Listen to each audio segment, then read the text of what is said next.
name is Andrew Watkins. I'm Seth Carter. I'm Andrew Folkers. And I'm Trevor George. And we did our management presentation on Old Chicago. We interviewed the manager of the local Ames, Old Chicago. And what is Old Chicago? It is it's a family restaurant that specializes in beer and appetizers and really good pizza. It was started in 1976 in Boulder, Colorado, and it now has over 96 locations in 22 states. And if anyone wants to own their own restaurant, there are franchising opportunities for people that want their piece of the pie. And there's a cool thing about Old Chicago. It's called the World Beer Tour, and they have 110 different kinds of beer, and if you finish all of them 10 different times, you get a plaque in your local Old Chicago, and you get recognized as a beer, yeah. So for our manager overview, we interviewed Joe Franzen. He calls himself a meat and potatoes kind of guy, which basically means he's just a practical, bare basics kind of manager. He has managed Old Chicago for about 2.5 years, and he's been in food service for about 17.5 years. He made a start in food service at Iowa State Dining, where he worked for about 15 years and was promoted on experience up to manager. After ISU Dining, he went to Old Chicago, where he took a 4-week training seminar to become a manager there. You can go to the next slide. Old Chicago, as you guys have already been told, has Chicago-style pizza, apps, and beer. They also have about 30 members on their staff.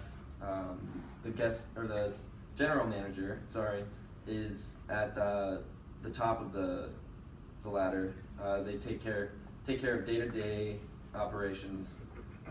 Moving on down the line, we have the staffing manager who handles scheduling and staff members. Then we have the kitchen manager who handles cooking and prep. And finally, we have the bar manager who handles servers and the bar.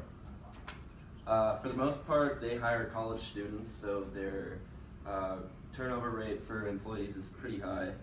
And their customers include students and families of students, as well as Ames locals. They also have a very informal performance review system. They basically just say, this is when it is. They sit you down, they ask you about your goals and what you think you can improve on, and that's about it. All right, I'm going to be talking about our interview highlights. What surprised me the most about Joe is that he had no formal management training before he became a manager.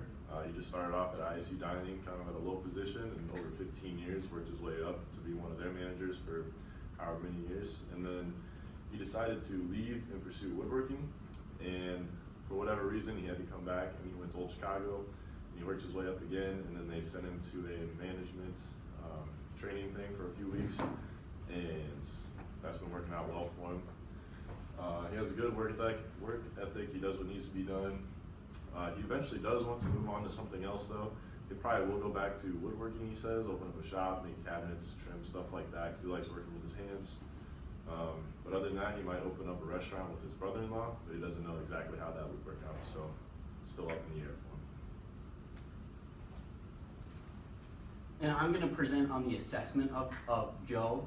So when we were interviewing him, and once we kind of got off and started talking about it, we all kind of decided that Joe really had a hands-off, laissez-faire management style, where he really wanted to let his employees kind of figure their own way out on how they're learning and make it more meaningful to them, so they felt like they maybe grew more out of the position. And I see where he's coming from, and I really appreciate it, because laissez-faire is personally my go-to style for any kind of management. But in the case of working in a commercial kitchen, I really don't think it's the best idea.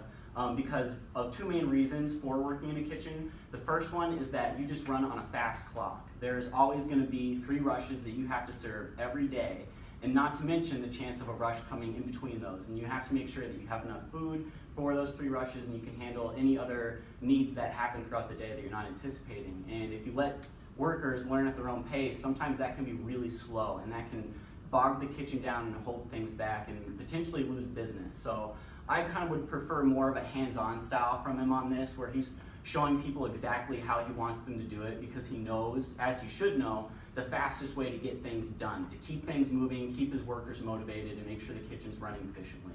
The second reason why I don't think he should have this laissez-faire style is that it's not safe. He has a high turnover of college students who are a lot of young people, potentially people with no prior experience working in food service, that they're learning how to use these really big machines, dangerous, sharp equipment that could potentially wound them, make them lose a finger. Any kind of long-term damage could happen if they're not using these equipment correctly. So it's important that he gets in there and tells them when they're doing things wrong and tells them how to do it right.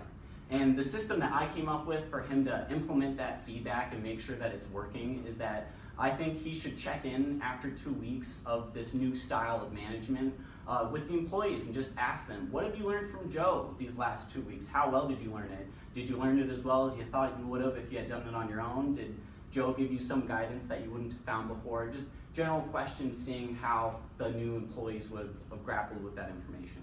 But that is the end of our presentation, so we thank you for listening and we hope you learned something.